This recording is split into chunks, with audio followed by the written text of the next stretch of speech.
In 1895, although not incorporated, the village had a population of about 800 inhabitants and was, in all respects, a well-ordered municipality.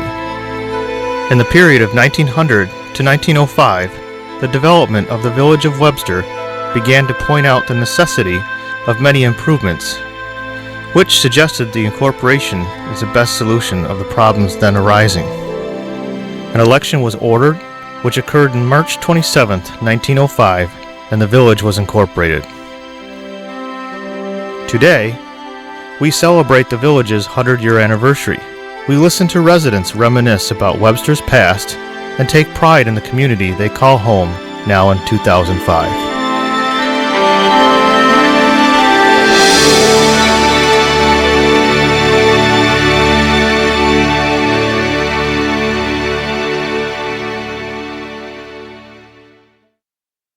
I'm Lois Odell Musclo, and I'd like to introduce you to the people that grew up in the Village of Webster. Since it's the village's centennial year, I started with the only 100-year-old citizens I could find. G. Robert Whitmer Sr. knows what life was like back then. Now 100 years old, grew up in the village and married his schoolteacher wife, Marion. She has since passed away at the age of 94. G. Robert Whitmer retired as Supreme Court judge. The Main Street Webster was a dirt road. Right. And then the trolley was built. Trolley car went through there, the train.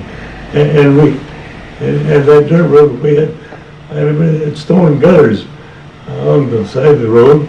And I remember as a kid helping my father use a hoe and cleaning out the gutter, you know. The neighbors had to do those things themselves in those days.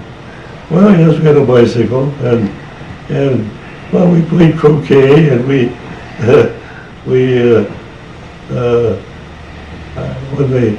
I helped them pick pickles and pick berries and things, and in the village, sometimes we played baseball. And because I went to school, and I learned to swim in the, where the hotel is down the lake. Nine Point. They call that the basin, right there where the Nine Point, where the type of what creek comes into the. They called it what they call the channel now. Do you mean? Yes. Yeah. And I learned to swim there. They do some fishing down the lake. They catch a lot of rock bass, and then they catch them in the dark, between 10 and 2, and the next day they'd have a basket full of fish, and I don't know how Saturday it was, they used to have me, the next day on a bicycle, and go around and deliver them to some of our relatives around it. Cool. But no one ever died from them. Yeah. But they weren't kept on ice as they would today. Going back a ways, my father's father died when my father was 12 years old. Mm-hmm. He had been, as I said before earlier, in the Civil War, and he got tuberculosis. And he died at the age of 39, when my father was 12. Oh, wow. And my father was just entering the 7th grade that fall, and he helped his mother on the farm, and then, but in November he went to school completely through to March, and then quit because he had to work on the farm, and never had any more schooling. Just that part of the 7th grade, when he was one of the smartest men in town. Yeah. He was he used to say, well, you can educate a mule, but when you get through, you still have a mule. but on the corner of my father's was an emporium almost. It was a general store.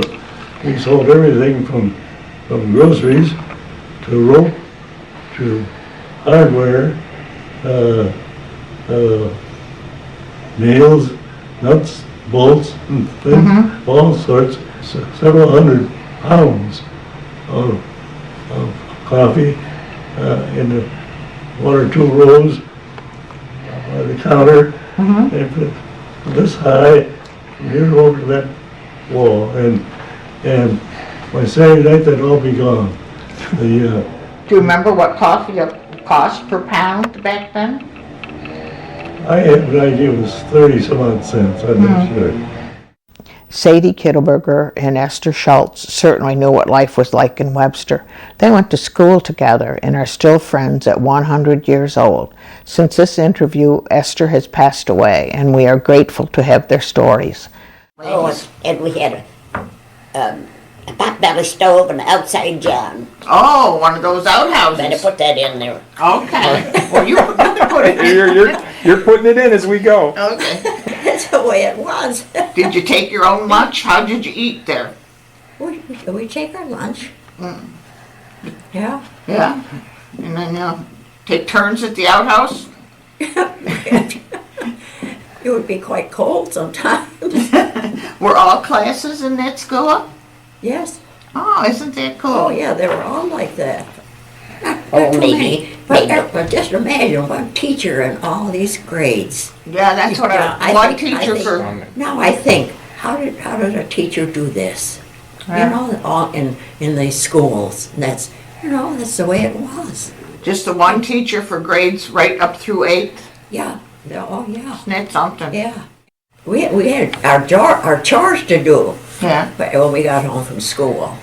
How'd you get back and forth? Did you have to walk? Walk to school. Winter or summer, whatever it was, we had to walk. My mother would have chicken and biscuit every Sunday for supper dinner. Uh-huh. And the boys would always chop the heads. And I thought, well, gee, I could do that. So I got a chicken. And I put him on a chopping block and bang, nothing happened. He looked up at me and just say, what the heck you doing? And he went. And we used to fill the wood box. And of course my mother's, he had to always hang her clothes outdoors because we had no place inside. In the wintertime they froze. My brothers always wore the heavy underwear. Uh-huh. So we had to put them outdoors. Well, when it was night come, we had to take them in, bring them in the house, stand them in the corner like a statue. They were frozen? Is that what you Until mean? they were frozen and we took care of them. When I'm outside, then my little housework gets relected a little bit, you know. That's all right. Then when I get done outside, then I come inside and get my dusting all done. Come to my house.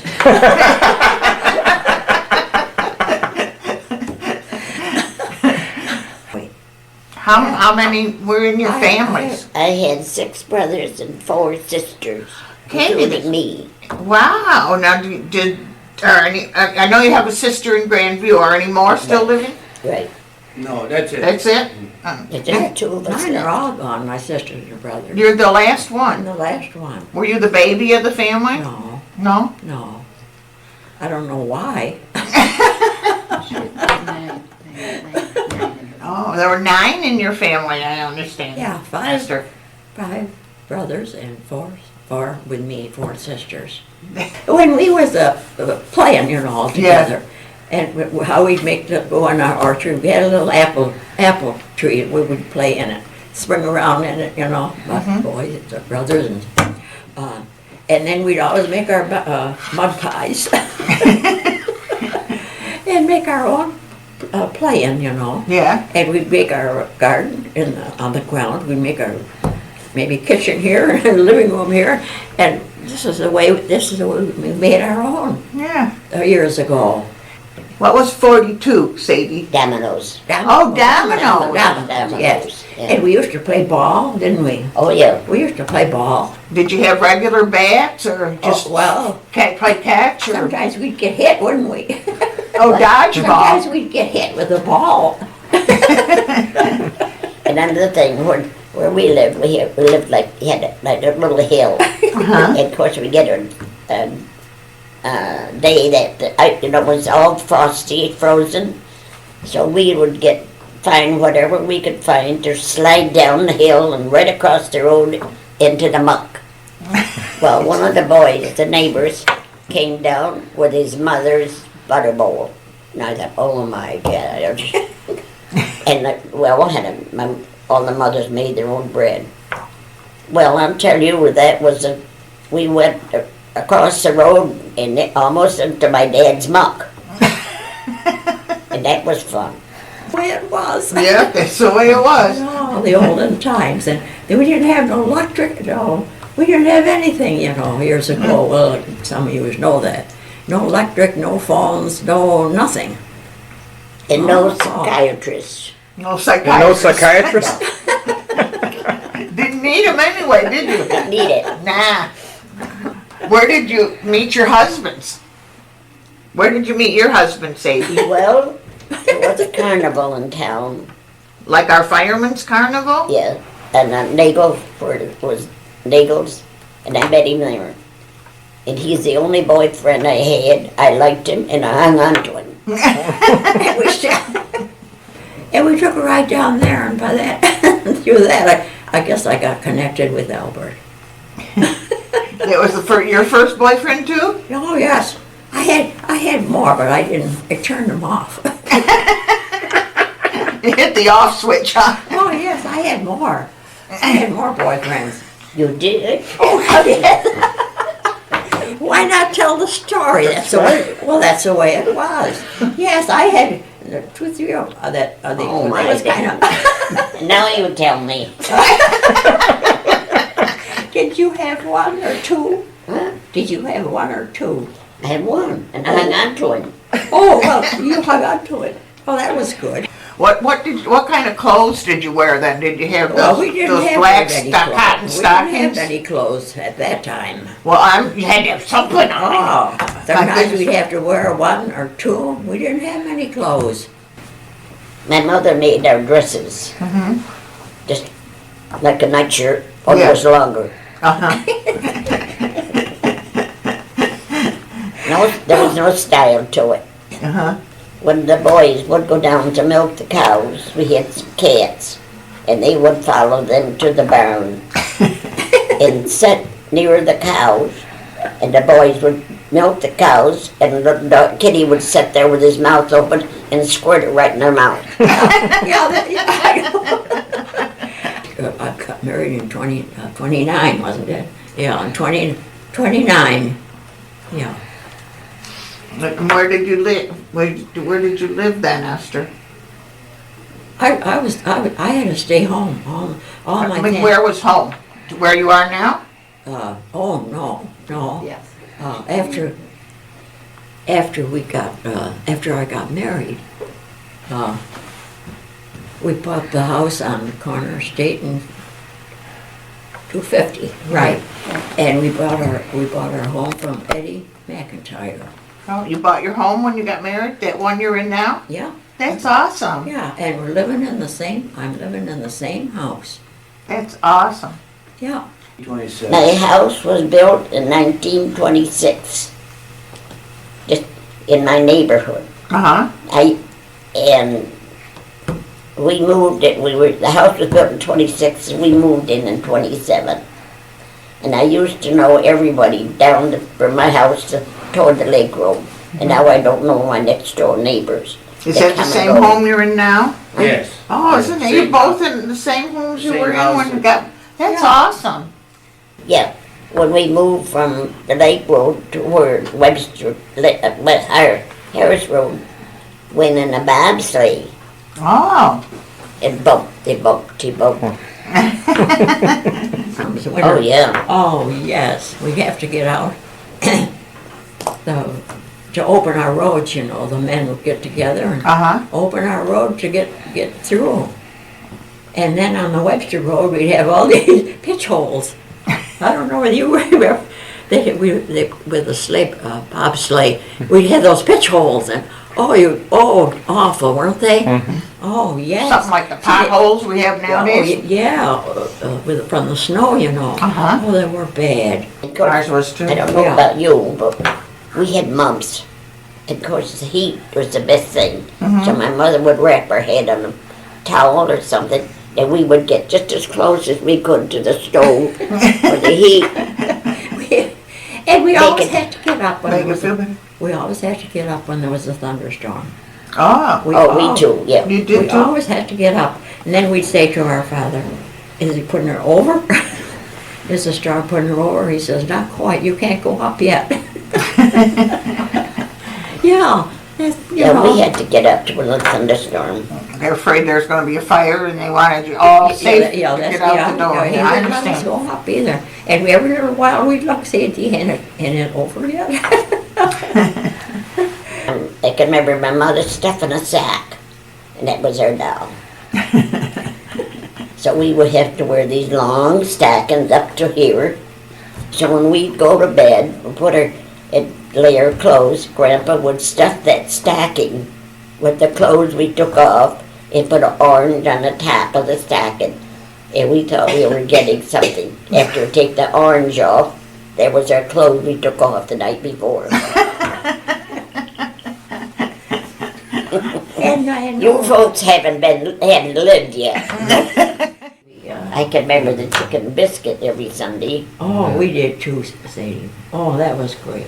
And we had our own chickens and everything. You know, Yeah. we could make all those things. My dad would always butcher cow. My mother would cook it and put it in jars and cook it. And a pig. They canned meat back then. Yes. Isn't it? Mhm. So we didn't have to go to the store for anything. Yeah. And my dad had a lot of potatoes and carrots that he raised, of course. So we didn't have to run to the store. There's no end to those pickles picking. Oh, I never liked to pick pickles. My sister and she and I are hanging in there. Oh, that's good. That's good. What are you going to tell them? So what? If you go to Washington, what are you going to tell them? What kind of Oh, story? yes, I'm going to tell them what they're doing, and maybe I can straighten them out. Yes. Well, that's a good idea, and I pray every night, not every night, for peace in the world. That's wonderful. And we should, if we need prayer now, we need it in this world. The Musclo family, all 5 children, grew up in Webster. Dorothy Musclo and Bernie Humphrey is the oldest. Next is Jack and Irma Musclo Hollower, the Mark and Frida Musclo Baker, and my husband Floyd. All our furnishings were what today I would call garage style things. I never knew of getting anything brand new other than new babies. And this one day, people came, a couple men I think, and brought in a Singer treadle sewing machine. And it was the most exciting thing, probably for Mother and for me. But I don't remember her side of the story at all. You know, I just remember how exciting it was to have something brand new in the house. And today I have that treadle sewing machine in my bedroom. And, you know, I look at it and it certainly is an antique, as I am. And and I still get those feelings of the day that was delivered. Yeah, the canning factory was brainchild of my, I gotta think, grandfather, great-grandfather. And then my father took it over and managed it and eventually owned it. The building burned a few years ago. But many firsts were done in that plant. The first sauerkraut was canned there. And it was developed through a man from Geneva Experimental Station coming over and working with us and making sauerkraut. the early days before I got involved in it, they made their own tin cans. They'd make those during the winter. And most of the tools were there until the fire took them. But they'd make cans in the winter, and then in the summer and the fall, they would can the produce.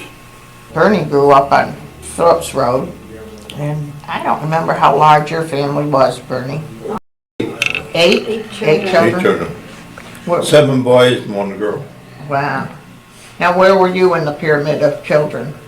Oh, about 1, 2, 3, third from the bottom. Third from the bottom. Yeah. Carolyn and Dan Corritore share their memories with their son David, who is currently a judge for the town of Webster and has his attorney's office at his home in the village. Well, I started working for Mr. Lucas in 1949, when I was still in high school. And I became a pharmacist in 1956. And as far as I know, I'm the first woman pharmacist in Webster.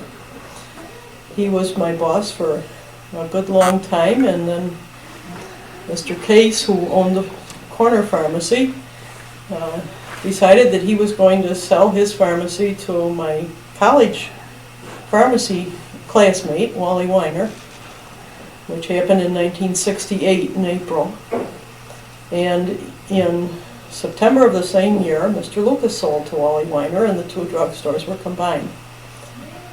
So I had the privilege of working with both of them, both Milt Case and Frank Lucas, as well as with my classmate Wally Weiner until I retired in 1995. Really couldn't pay. He had people who charged things on those little duplicate charge books. He'd have his copies, 2 copies of it, and he would rip off the one and mail it to the customer that owed the money at Christmas time. Just put Merry Christmas across it, and that would be the end of the bill. 5 or 8 years before 75.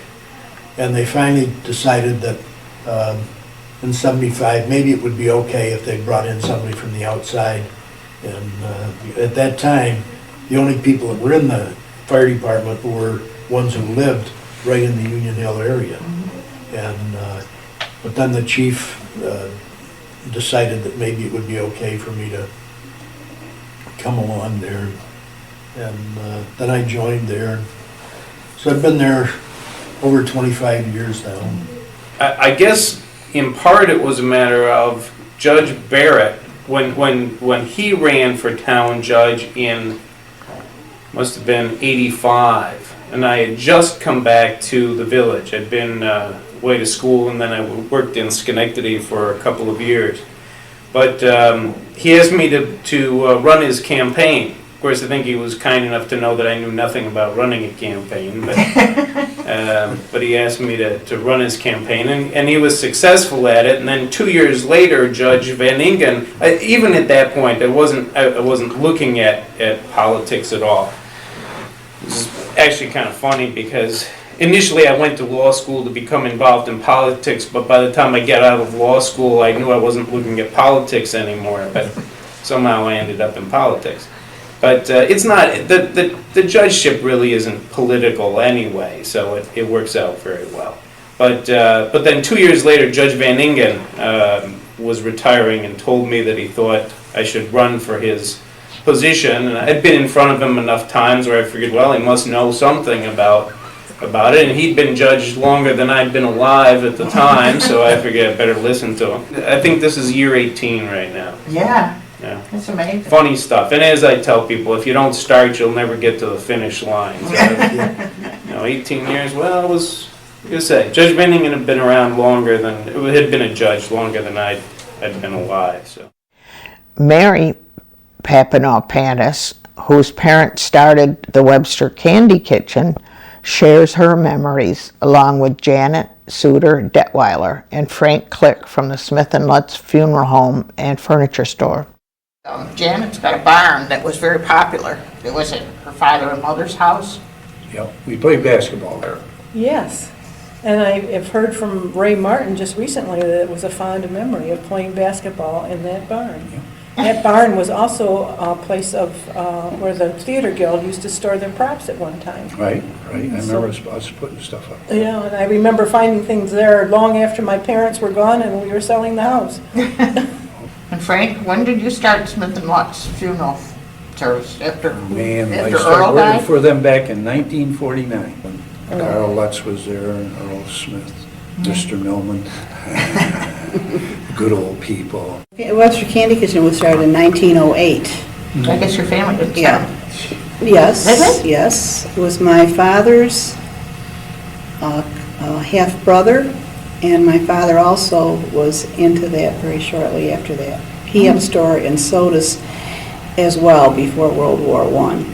And then he went into the service, and when he came out, one of his cousins died, who was in the business too, and so he closed the soda store and came to Webster. Yeah, but you forget to tell about Bill Hartung, who was the president of the bank. Well, yeah, I know that. He sat there, and you could hear him all over the place. You'd go and say, Privacy laws. somebody would say, Bill, I'd like to get along. You like to get along? Yeah, I agree, but I'm just thinking how Very well. that teller situation has changed from then Yeah. to now. I remember the penny candy counter. At Bowman's? Yes. Oh, gosh. Yes, and the screen doors on the storefronts, there were no closed doors and air conditioning, and there was a market, 2 or 3 markets in town. 5 and 61. I still have the basket my grandmother carried up to the village to get her groceries each day. Cool. And you'd go to the store and you'd ask them to get something off the shelf, and they would get just what you wanted and the cut of meat you wanted, and when you were done, you went out with your basket over your arm, and that was your grocery shopping. Well, yeah. Yeah, but did you ever go ice skating down on Whitcomb's Pond? Oh, yes. Yeah, that was where the fun was. And we sometimes would wade in there, and all those bloodsuckers would get on our feet and everything else, We used to build a fire down there. Oh, yeah. And we skated. Oh, yeah, Down Whitcomb's Pond. Wasn't that a great thing when that Iceman would come around? Iceman And when- cometh. Oh, he'd chip that ice off, and you couldn't ask for a better thing. If you gave me a gallon of ice cream, wasn't good as that hunk of ice that he gave you. Was Mr. Mayhew. Oh, He yeah. was like the junk collector. Well, he was a Garbage man. ash collector. That was a Whatever. big thing, to ride with that horse-drawn Yeah, open and garbage. so, Loved it. and my mother would look out the window, and there I was riding along with Mr. Mayhew on that thing. But I wasn't on that garbage wagon, I was out west. The other thing do we remember during the wartime years that Earl Smith had a English girl come Yep. over. Oh, Doreen Smokes, I can remember her name. It was Earl family Sumner. of Kodak people that were over there to get their kids out of the war. They sent them over here. Well- And Jim Smith had quite a job at Kodak at that time. Well, that was And so- Oh, I thought it was. the bombings that were taking Yeah, place yeah, when right. Get them when the get 'em Germans away get from the all that. children and away. Save them. But relating to the war, remember there was a cupola on the old hotel? Yep. Yeah. And we were signed up to watch for airplanes. We had and- blackouts. And blackouts. My dad Civil would check the defense. blackouts in the neighborhood. Yeah, We that were was down in another the cellar thing. with the black curtains. Yeah, you had no lights at night, or as little as you possibly could get. Rations. How could we think that the small village of Webster would need that kind of protection at No, that but we point were in up there time? watching for planes. And we were watching for 724. I know, During the yes. war, I remember going down to get out of school to go pull carrots, and Yeah, we Oh, thought yeah, that was great. potatoes and. Yeah, we thought but, it was great to get out of school. yeah, but then we found it was really work. Wasn't so much fun. But the German prisoners, that's what the Yeah. boys from this club I was talking about used to go down. They had German prisoners of war that were stationed out, I think there's, the old barracks are still there in Marion. Yeah, right on the corner. Right there, and they brought them down to the canning factory, and the boys that were in the bund would go down to talk to Fritz and Herman and stuff like that in their native language. They had a lot of fun doing that. But Joe Howell, what was he, kind of like a delivery man? No, he wasn't, he didn't work. He was he a would just town right down there back of Smith's store in that little one room. Yeah, but at one time, What he did, I at one don't know. time, he had a horse, and he used to bring freight up from I the guess that's right, railroad yep. station I don't on remember up. him doing anything. Yeah, and he did do that. But Rumor was that he cooked after a period of time was. Cooked fi- cats. No, he never did. He I know, had but that was cats. a rumor. He had cats and he loved his cats. We went in and looked one so day, Gene forth. Foster and I. Yeah. He loved his cats. Yeah. Town, how about the other side of the tracks? But remember what was going on Oh, along yeah, those yeah, tracks. yeah. The basket factory, The the canning. pickle factory, the canning factory. Yep. And The casket factory? The Yep. casket factory, and the noon whistles went off every noon, and you knew it was And noon. how that basket factory, I think, was one of the biggest basket making In the places. world. I think it was in- the largest, I In believe, the but world. seriously, I Yeah. think it was, Yeah. way back. Sometimes in the road, when there was a snowstorm, he'd get it in the pickup truck and fill it up with, I think it was sand then, only. Oh, yeah, sand. yeah, yeah. And Merle, he'd pick up Merle Herman and Glenn Pinkney, and they would shovel sand off of the back Yeah, of they the, threw it off the back of the truck. with shovels. Yeah. We went to school in the 40s, and there were 7 school buses. Or when Webster Park had sand, we had lifeguards, we had a bathing yeah. house, swimming all gone. lessons. Yeah. It was All gone. gone. I checked Esther Dunn's book today, Oh, because did I you? wanted to remember when Webster Park actually was developed. And if this goes on publication, I hope the library, the museum has lots of copies of Esther Dunn's history of Webster, because it is a wealth of information. Yeah, it is. It really is. So when was it developed? Well, Webster Park, I think legally was started around 37, Okay. and then was developed by the WPA. Yeah, that's- following Oh, I didn't that. know that. Yeah, the hobos that used to come through town. And I didn't know until recently that they had marked houses. Yes, they did. Yeah, they did. And my mother's house was evidently a marked house, because many a time, someone would come to the back door and want something to eat, and my mother would feed them. And my mother was a good cook. And he was absolutely astounded when he walked into the Paul Smith's General Store, which was next door to the Candy Kitchen on Main Street, which is, I said before, the music store. Because here was this big, huge iron register, Yeah, ductless furnace. the ductless furnace, and all these old timers, they probably weren't any older than we are, were sitting around in their captain's chair, solving all the And they had the problems pickle of the barrel. world. And he had everything in that store, from soup to nuts. I mean, he had paint, he had overalls, he had cheese. Chris remembers the big wheel of cheese too, The and everything groceries, else. the groceries, he had groceries. Groceries and dry goods. Yeah. My father, at one time during the war, it was bad. We were the only garage in Webster running. Yeah. You Yes, should man. say that the Webster Museum Is our, was your is now garage, your our- parents' garage. It was my father's garage, and wow. Like the old Doc Mains and Doc Foster, I Dr. know. Lynn, make house Dr. calls. Lynch, oh, And yeah. how they would bring Why that, house calls? how they would bring that case in, their case. Their black And flip it bag. open, and look at all these pills, there would be blue ones, green ones. Oh, I want some blue, oh, you can't have those aren't for you. And they And I would count swear them the out. white ones were just Yeah, that that's, sweet. well, but that's the one you get. Oh, I want a blue one. Oh, no, you can't have Give me the white that. ones. It's not for what you got. And then, going back to these stores and that cart woman. Oh, yeah. yeah. Now, wait a minute, there was a most patient man Yeah. with his penny candy. Oh, yeah. A kid, I was in there once, and it was littler than I was at that time. Now, let's see, I want one of this, one of that, no, take this one back, I want one of this, one of this, and one of this. And he would, whatever you, and he didn't have gloves on to handle that candy either, because some of it wasn't wrapped. Somebody said, oh, I want a Mary Jane, the bubble gum, and He just handled tobacco too, because that's the other thing he sold. yeah, but it's just the idea to think how patient that man was. Yeah, I he never liked saw him get kids. riled about that. I just want to 82. bring up one more store, and that's the Whitmer store, which sold us our textbooks. Yeah. And our gym suits, and our sneakers. And our In the sneakers. basement, our And when glasses. school started, everybody ran down to the Whitmer store We had to buy our own books. and buy our own books. Now we talk to Dick Batesing, who started the Webster Museum and recently retired, and Lynn Kemp Barton, who is the new village and town historian. I've been in Webster almost 50 years. Same as me. Oh, Only she was born here. right, I married here. I think the major one was the glass plate negatives that we have. So by the time I came on board, there were hundreds of these glass plate negatives. And they were very fragile. And Dirty. You cleaned them all, Oh, right? I had to wipe each one off very carefully. And what we did was to have copies made so that the glass plate negatives are in storage. And I see no reason why they should ever have to come out of storage. Because you had negatives made. Because we had negatives and then we had prints made. Oh, isn't that awesome?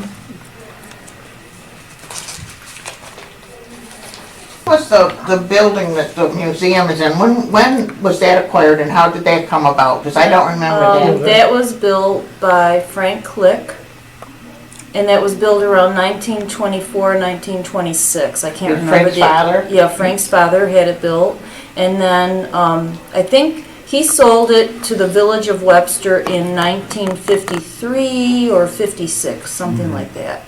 And the village used it for a garage, you know, to keep their, like a highway department kind of thing. We've got to go way back to '76 as to how we acquired that. I took a year off and my objective was to start a museum, and I did. So the village, or the town, the library had moved out of the second floor of the town hall on the north wing.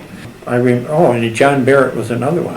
John said, what do you need? I said, I need an electrician. All right, he found an electrician, gave him 20 hours of duties. I said we needed a mason.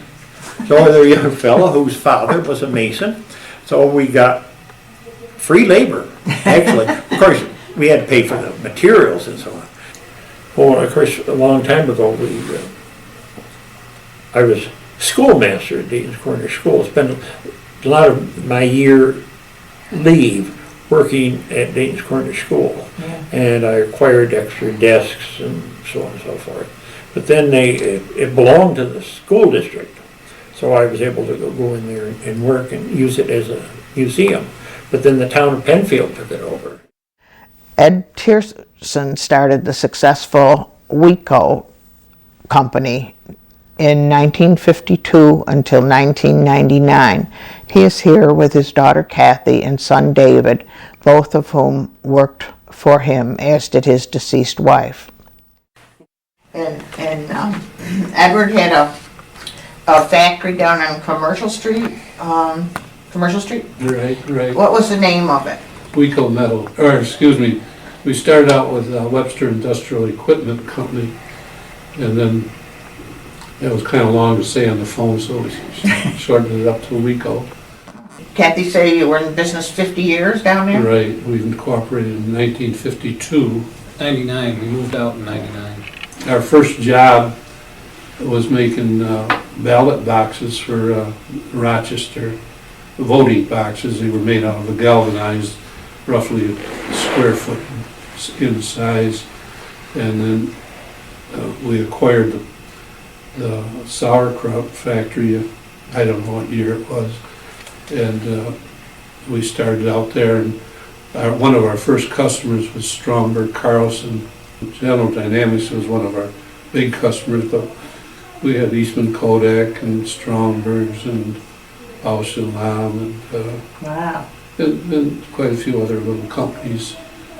Kathy, have you ever been involved in this? I work there now. You work there now? Yeah. I just want to say too that our mom helped a lot in the beginning with the office work and with raising 4 kids and all that, and she did a lot. Job. Yeah. Next is the Hosenfeld family. Marie Hosenfeld Zachman was the first Webster librarian, and her sister Pat Hosenfeld Copeland, and their brother Jerry Hosenfeld. Then they contacted me and said, we know you do library work. Would you please take over the public library? So we went, they looked for a place, and we went down to Reed's, that's where it was, where Reed's house or business? No, the auto business? Auto business. That's where they decided that they were giving it up. So then they fixed that over so that we could have the library there. I don't remember that. Do you remember? I remember the library in the village. Being down in the village? I don't remember that. And then one time, Jack Burke came to Dad and said, I want to buy your business. And he said, well, tell you what, Jack, you get sober for 5 years. 5 years? And I'll sell you the business. We'll establish the price now. And in 5 years, if you're sober, I'll sell you that business at the price we agreed on today. Jack Burke got sober. I think he stayed sober the rest of his life. And in 5 years, he brought up cigar boxes full of money. And he piled them all across the dining room table. Cash. It's a neat No story. bank involved. And it's been Burke's ever since. We only had 3.5 positions aboard, which meant that on 3 positions, an operator could get every number on that position, every number that was in it. And there was less than 400 numbers at the time. And we had a party line. Well, they were all. You'd pick it all up and you could parties. hear people talking, and if you were good, you hung up. We still had one when we built our house in Maryvale, party line, with Jay Smith. Next, we talked to the former mayor of Webster, Wilbur Deep Bay, his sister Janet Conroe, and her husband Kenny Conroe. The still? No. Guys making whiskey where the, well, it's right now, used to be the brewery there where Doug was. Ah. Where the post is. Where the post and the hairdresser. There was a bunch of guys in there that were making whiskey. I used to work in the gas station on the corner too for Jerry Hamill. Oh. So it was just a short walk. Very good, Mike. So anyway, they used to pull in with a truck and get gas. And I never paid too much attention to that. Nobody did. Because they were drawing mash and sugar. And at the same time when I worked for Jerry, I worked for Hank first. And I come in to work one night and Hank says, there's a couple guys going to be coming in here. He says, don't ask them any questions. They'll be going in the back and getting tobacco or whatever. He says, they'll tell me what they're going to get. So come to find out, this was federal guys. Oh. And they were, and Al Hess, remember, Al Hessler used to be the town cop. They were staying at Al's house and watching them out the window. Oh my God. So when it got to the time, they figured, well, they had a batch all done. They raided them and they run it down the road. They drained it out into the gutter and run it down the road, yeah. Stan Smierziak, Louis Keelan, and Ralph Larner all grew up in what is called the Jungle, the industrial district of Webster, which relied heavily on the railroad that went through the area. Oh, they come up for your, the hell was it, where you were born and stuff. Well, as soon as they mentioned Kilburger Park, nobody wanted nothing to do with you. The Jungle. That's what it was called. The other side of the tracks, huh? No, but you know, there was My hometown, my home. My home. My home. I crossed over that jungle many times. But see, there we had hobos down there, we had everything, and everybody got along. Oh, the famous hobo was Joe Howell, who lived over there behind. Then there was another guy, a boxer, Red Callahan. I don't remember him. He was an ex-prize fighter. But they just sat there and talked with you. They just give up on society. Did he come in on the train too? Oh, yeah. We used to get on the train and go to Seabreeze. There used to be a big camp down there. There used to be a path where the cannon factory was, right at the end of the cannon factory, towards Martin's Lumberyard. I didn't know that. Yeah. There used to be a path to go from Commercial Street over to Kilburger Park, and that's how we get. Yeah. And there was a big hobo camp. There might be 30 of them out there at night. Really? Yeah. 30, 40 of them. Well, that would be a big count. Usually there would be, 10, 3, 12. 4. Yeah. Wow. And they'd just sit around there and make mulligan stew. Yeah, one guy go out and then they bum a chicken, another one would go out and bum some potatoes, another one go out with coffee or whatever. Then they all come back and meet there and they cook it up. Well, Lynn said to ask you about the gypsies. Now, is that what you're talking about now, or is that something different? No, what it was, she way back in the woods part. Yeah. They had brick houses. To me, they were a brick shack with just a roof on it. And there was an old couple in there, from, I think it was Kentucky or somewhere. Yeah, they were off in Kentucky. And she had an old rocking chair on the horse, she had a kid in her arm, corn cob pipe, a giant cider, breastfeeding the kid. That was a commercial and a half. She was quite a lady, though. She hitched up that horse with a wagon and Yeah, come she's uptown. the last one that shopped in the village on horse. Yeah. She can park right in front of the 5-9. Who are you talking about? Ruffles. Oh, Remember the Ruffle family? I do remember that, yeah. And I've already mentioned it, but the night that it burned, whoever was on call at Union Hill said, the Ruffle estate is on fire. Please enter via Lake Road. Finally, we talked to Chuck Hudeman, Jim Behringer, and Bill Odell. One time we got a high wheel wagon. We used to go down Kircher Park with it, or Baker Street Hill. Yeah. And one time we had that snow on the Kircher Park Hill, and Coleman Palmer, the chief of Webster Police, he lived right on the bottom. Yeah. So he come out there one day, and about 3-4 of us says he had his uniform, half a uniform on. Let's get him. So he took off down the hill way after. We tipped him over. He tore his pants. In the house he went. He didn't say nothing. But he kept the village from sanding the hill. Yes. Mornings. They used to close it when the schools were closed for snow. I can remember them closing Kircher Park so we could all have a safe place to slide. Oh, yeah. You got the coupons from if you spent money on Hart's store. Yeah. And you saved them. And they had different prizes. And the Hart's cart was a big thing. It took quite a few coupons, as I recall. Was that the yellow stamps and the green stamps? They were coupons, I think. Coupons, something like Yeah. I don't Yeah, they were that big, and I think there was like 10 cents, quarters, and maybe $half and dollars. Well, according to what you spent. Yeah. You got those coupons, and then you saved them for different prizes. But the Hart's cart was the big thing for kids. Everybody had a Hart's cart. It was orange with black letters. A lot of those around. Yeah. I remember I got one, and we used to coast down the Webster Hill there. You know. It wasn't much of a hill, but I was pretty young. I thought it was quite a hill. I think I remember Walt Miller delivering coal with a horse and sleigh to our house from Whitmer's. And they had wagons, and they, in the other time, when there was horse and wagon delivering coal. Where was Whitmer's? I've forgotten that. Was that down? Whitmer's is, On the south side of the railroad tracks. you know, where Precision is now. Oh. And that pizza parlor's going in there. Where that pizza parlor, yeah.